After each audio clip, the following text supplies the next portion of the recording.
بسم اللہ الرحمن الرحیم۔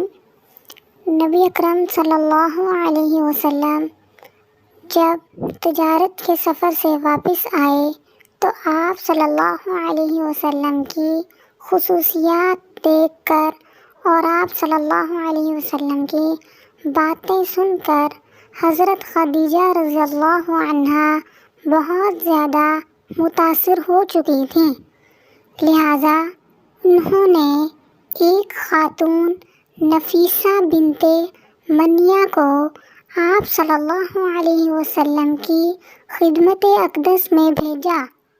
انہوں نے آ کر آپ صلی اللہ علیہ وسلم سے کہا کہ اگر کوئی دولت مند اور پاک باز خاتون خود آپ صلی اللہ علیہ وسلم کو نکاح کی پیشکش کرے تو کیا آپ صلی اللہ علیہ وسلم مان لیں گے؟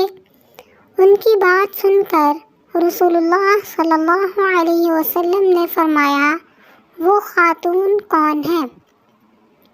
نفیسہ نے کہا، خدیجہ بنت خویلد۔ آپ صلی اللہ علیہ وسلم نے انہیں اجازت دے دی۔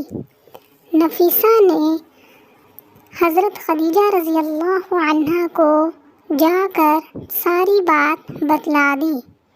سیدہ خدیجہ رضی اللہ عنہا نے اپنے چچا عمر بن اسد کو اطلاع دی تاکہ وہ آ کر نکاح کر دیں۔ سیدہ خدیجہ رضی اللہ عنہا کی اس سے پہلے 2 مرتبہ شادی ہو چکی تھی۔ ان کا پہلا نکاح عتیق بن مائد سے ہوا تھا۔ اس سے ان کی ایک بیٹی ہندہ پیدا ہوئی تھی جو کہ نبی علیہ السلام کی سوتیلی بیٹی بنتی ہیں۔ عتیق کے فوت ہو جانے کے بعد سیدہ کا دوسرا نکاح ابو ہالہ نامی شخص سے ہوا۔